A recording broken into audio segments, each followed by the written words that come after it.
নতুন ভিডিওতে আবার সকলকে স্বাগতম। তো আজকে আমি যে জিনিসটা দেখাই দিতেছি সেটা হলো ফিল্মোরা। অনেকের নাম শুনছেন, ওয়ান্ডার শেয়ার, ফিল্মোরা। এই ফিল্মোরা আমার দেখা মতে এখন পর্যন্ত বেস্ট একটা ভিডিও এডিটিং সফটওয়্যার। এতই সহজ, যে কোনো বেসিক লেভেলের, মানে আপনি জাস্ট নাম শুনছেন ভিডিও এডিটিং, তো আপনি করতে পারবেন।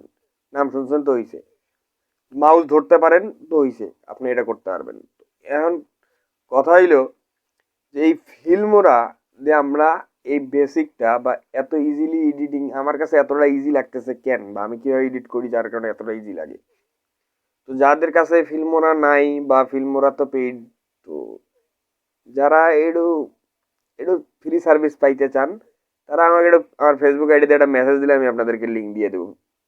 ফ্রি ড্যাশ ফিল্মোরা আর কি। তো যাই হোক, অনেক কিছু বলা হইল না ইউটিউবের পলিসির কারণে।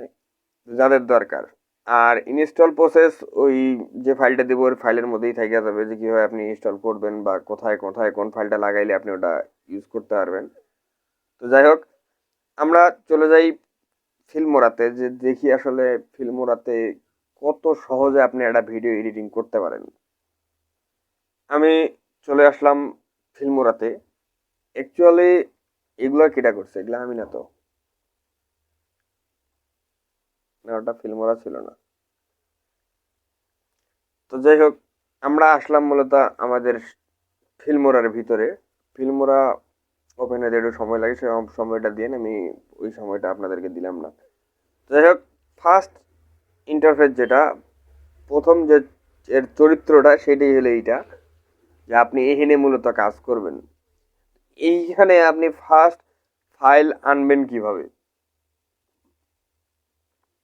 এখান থেকেও নিতে পারেন, অথবা এনে দেয়া আছে যে এই যে ড্রপ ইউর ভিডিও ক্লিপস, মানে ভিডিও ধরে নিয়ে এসে এনে ছাইরা দিলে এনে ভিডিও আইসা যাবে, সমস্যা নেই।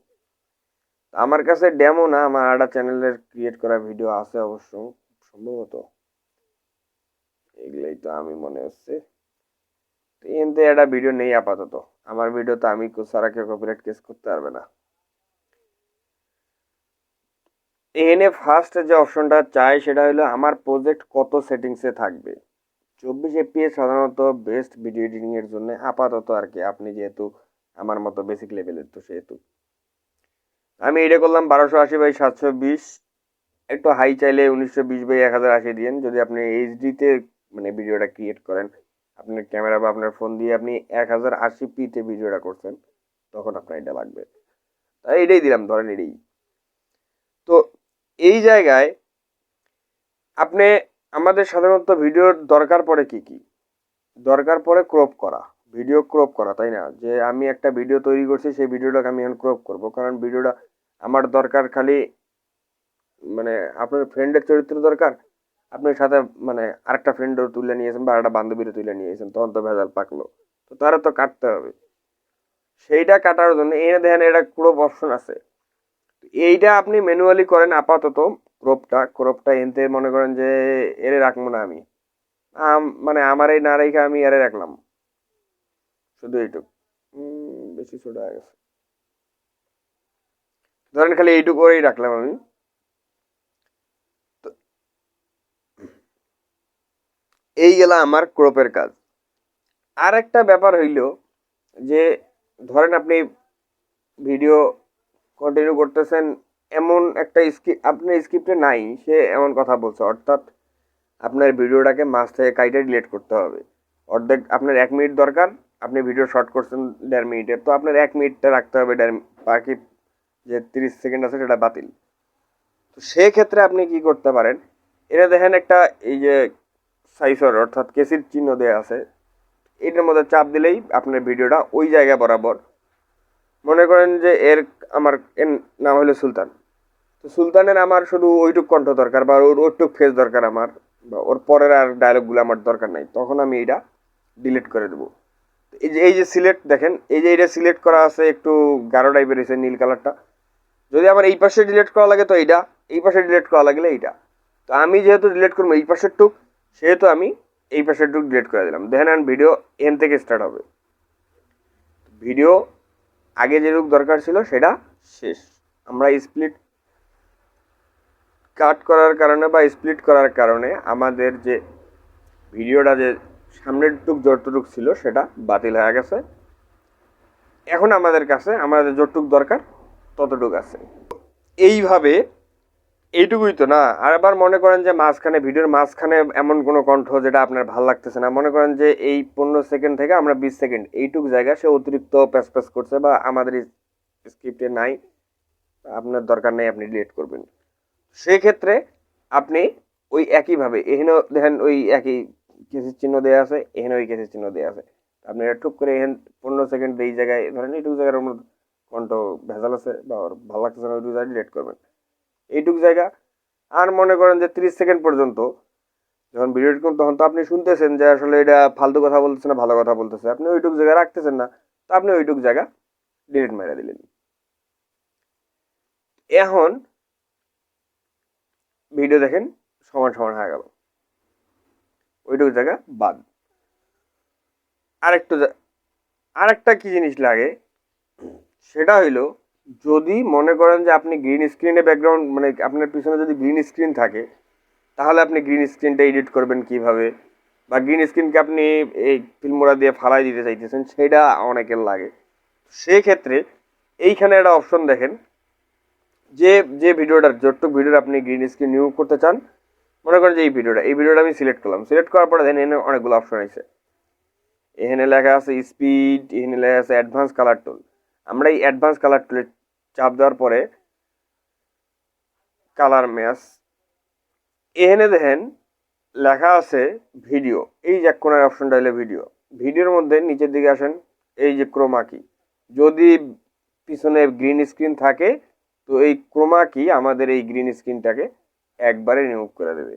রিমুভ করার পরে আপনি চাইতেছেন এনে পিছনে আরেকটা ব্যাকগ্রাউন্ড লাগাবেন, তো ওইটা হইলো আপনি ওর উপরে লাগাইলেই এনে জাস্ট লেয়ারগুলো উলট পালট করলে আপনি বুঝতে পারবেন যে আপনার ব্যাকগ্রাউন্ড আপনি কোথায় কোনটা লাগাচ্ছেন। তো যেহেতু আমার এটার মধ্যে পিছনে গ্রিন স্ক্রিন নাই, সেহেতু আপনি টের পাবেন না কিভাবে গ্রিন স্ক্রিনটা হয়েছে, কাজে লাগবে।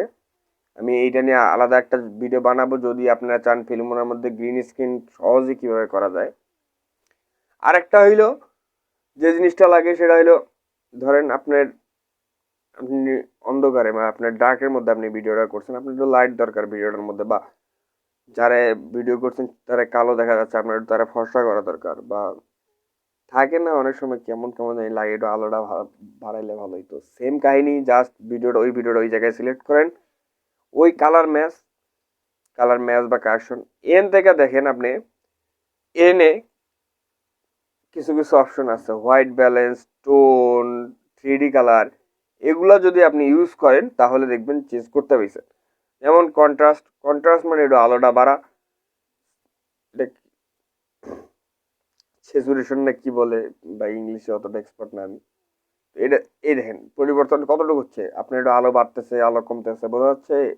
এই যে একটু ব্রাইটনেস আপনি একটু বাড়াইলেন যদি দরকার পড়ে, কমাইলেন যদি দরকার না থাকে, আপনার অ্যাডজাস্টমেন্ট অনুযায়ী আপনি যেভাবে দিতে চাইতেছেন। যদি আপনার মনে হয় যে আপনি অরিজিনাল যে ভিডিওটা বানাইছেন সেটাই বেস্ট, তো এটাই বেস্ট। এখন এই জিনিসগুলানের অনেক সময় দেখা যায় যে আপনি বোরিং ফিল করবেন, যে কিবোর্ড মাউস দিয়ে বারবার ওই কাটমু আবার ডিলেট মারমু, এনে তো শুধু ওই কাট ডিলেট ক্রপ আর এই কালার ম্যাচের যে কাহিনী এইটুকুই না। এখন আপনি চাইলে আপনি এগুলেন কিবোর্ডের মধ্যে শর্টকাটও করতে পারেন। কিবোর্ডের শর্টকাটটা এতটাই ভালো লাগে, মনে করেন যে আপনার এই যে কাট বা স্প্লিট যে বাটনটা, এটা যদি আপনি চান, যেমন ধরেন এখানে লেখা আছে, আমি ডিলেট রাখছি ই দিয়ে, আর স্প্লিটটা দেখেন স্প্লিট রাখছি আমি ডাব্লু দিয়ে, অর্থাৎ ডব্লিউ যদি আমি চাপ দিই তাহলে ওই স্প্লিট হচ্ছে, আবার মনে করেন যে এই জায়গাটা ডব্লিউ চাপ দিই স্প্লিট হচ্ছে, আমি এইটুকু জায়গায় জাস্ট মাউস দিয়ে সিলেক্ট করে ই চাপ দিই, আমার ভিডিও ডিলিট। মানে ডাব্লু আর ই এর মধ্যে আমার ভিডিওর কাজ শেষ হয় আমার ওই চ্যানেলটার ভিডিওগুলা। এই চ্যানেলে ভিডিও করতে গেলে একটু কষ্ট করা লাগে, সময় দেওয়া লাগে, সময় সাপেক্ষ ব্যাপার। আর এর এক্সপোর্ট, অর্থাৎ আপনি যে ভিডিওটা এতক্ষণ তৈরি করলেন এটা তো ডিরেক্টলি আপনি ইউটিউব বা ফেসবুকে আপলোড করতে পারবেন না, আপনাকে এর জন্য করতে হবে কি, এর জন্য করতে হবে ভিডিওটা এক্সপোর্টে MP4 নিতে হবে, বা 3GPতে নিতে হবে, বা AVI বা MKV এইরকম কিছু কিছু ফাইলে ফিল্মোরা দিতে হবে, তাই না? তাইলে তো আপনি এটা আপলোড করতে পারবেন। এর জন্য কিবোর্ডের শর্টকাট হইল কন্ট্রোল ই চাপ দিলে আপনি এক্সপোর্ট করতে পারবেন। যদি ডিফল্ট সেটিং রাখেন তাহলে আপনার ভিডিও অরিজিনালি যা ছিল তাই থাকবে। আর যদি আপনি মনে করেন যে এতগুলো MB হবে একটা ভিডিওর, এটা কীরকম একটা ব্যাপার স্যাপার, তো আপনি চাইলে এখান থেকে সাইজ কম, রেজলিউশন কমাইতে পারেন। দেখেন আমি দেখাই, কন্ট্রোল ই যদি আপনি নাও চাপ দিতে মন চাই, জেনে দেন এক্সপোর্ট লেখা আছে, আপনি এক্সপোর্ট বাটনে চাপ দিন, এক্সপোর্ট হয়ে যাবে। আপনি চাইলে ফাইল নেমও চেঞ্জ করতে পারেন। এই যে সেটিংসে দেওয়া আছে আপনি এটা সাইজ কতটুকু রাখবেন, আমি এনে MP4 সিলেক্ট করে নিছি। আমার মনে হয় এইটাই বেস্ট যে MP4 রাখেন। এগুলো AVI, MKV, 3GP এগুলা অতটা ভালো আপনি দেবে না, অর্থাৎ যখন আপনি ইউটিউবে বা ফেসবুকে ভিডিও আপলোড করতে যাবেন। এখন আসেন সেটিংসে যাওয়ার পরে আপনি দেখলেন আপনার স্ক্রিন একটু বড় হয়ে গেছে, আপনি চাইতেছেন মানে রেজলিউশন অনেক বড় হাই হয়ে গেছে, আপনি চাইছেন কমাইতে।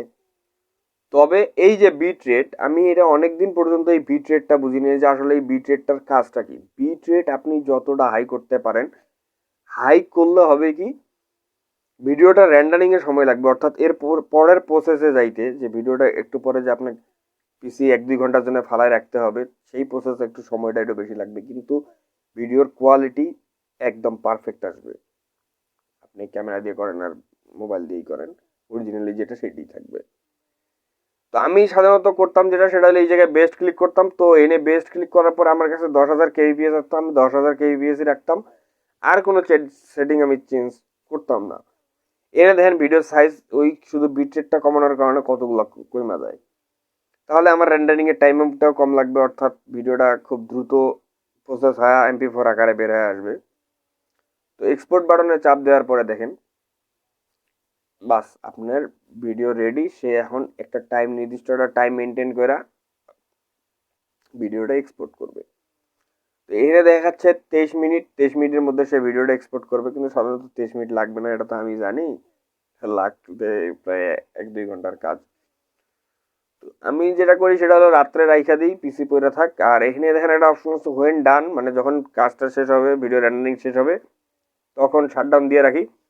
ও অটোমেটিকলি কাজ শেষ করার পরে নিজে নিজেই শাটডাউন হয়ে থাকে। 1 ঘন্টা লাগুক, 2 ঘন্টা লাগুক, 3 ঘন্টা লাগুক, কাজ শেষ, শাটডাউন হয়ে যায়। আর যদি কোনো কিছু আপনার ফিল্মোরা সম্পর্কে জানার থাকে, যে ভাইয়া আরও কিছু আমার দরকার এই ফিল্মোরা নিয়ে, তো কোন অ্যাঙ্গেলটায় দরকার বা কোন জিনিসটাই আপনার দরকার, এনে আরও অনেকগুলো অপশন আছে। টাইটেল, ভিডিওর মধ্যে নাম লেখা, ট্রানজেকশন, মানে ওই যে মানে একটা সিন চেঞ্জ হওয়ার পরে আরেকটা সিনের মধ্যে দেখবেন অনেক অনেক সময় একটা সিন এক জায়গা থেকে আরেক জায়গায় আরেকটা স্ক্রিনে গেল, আরেকটা স্ক্রিন থেকে এটা হলো ট্রানজিশন এর কাজ। আপনি চাইলে ইফেক্ট দিতে পারেন, বিভিন্ন কালার করতে পারেন। তো সাধারণত টাইটেলসটা মানুষের লাগে। আর একটা হইলো যদি আপনি অডিও অডিও ক্লিপ, মনে করেন যে কোনো একটা আপনি ভিডিও ভিডিও করছেন, মানে ক্যামেরা দিয়া অডিও করছেন, অডিও মোবাইল দিয়ে অডিও রেকর্ড করছেন। সাধারণত প্রাঙ্ক ভিডিওগুলো মানুষ করে না, এক জায়গায় ক্যামেরা থাকে আর এক জায়গায় অডিও। তো সেই ক্ষেত্রে আপনি অডিওগুলো অ্যাড করতে চাইলেও, মনে করেন যে আপনার আপনার কাছে কোনো একটা অডিও ফাইল আছে, ধরেন সাপোজ আমি এখান থেকে একটা অডিও ফাইল নিয়ে আসি, আমার এখানে আছে কি, ধরেন এখান থেকে এই একটা অডিও ফাইল নিয়ে আসলাম। অডিও ফাইল নিয়ে আসার পরে আমার এই অডিওটা এনে রাইখা দিলাম। তো ওই ফেস অনুযায়ী, এই যে মনে করেন যে এখানে সুলতান সাহেব এখান থেকে কথা শুরু করছে, তো এখানে আমার অডিওটা নিয়ে আসতে হবে। তো এখান থেকে আমার মেইন অডিওটা এখান থেকে শুরু করে দিলাম। এখন সুলতান সাহেবের কণ্ঠের সঙ্গে ফেসের মানে ঠোঁটের সঙ্গে আমার অডিওটাও অ্যাডজাস্ট থাকবে, একই থাকবে। তো এইভাবে আপনি চাইলে অ্যাটলিস্ট ফিল্মোরা দিয়ে ইজিলি ভিডিও এডিট করতে পারেন। একটু সময় সাপেক্ষ, কিন্তু সহজ, অনেক সহজ। একটু সময় দিতে হয়, 1-2 ঘন্টা, ব্যাস আপনার ভিডিও এডিট শেষ। তো যাই হোক, এই ছিল আজকের মতো ফিল্মোরা সম্পর্কে জাস্ট একটা বেসিক ধারণা দেয়া। আপনি ইজিলি কীভাবে করতে পারেন ভিডিও এডিটিং। ভালো থাকবেন, সুস্থ থাকবেন।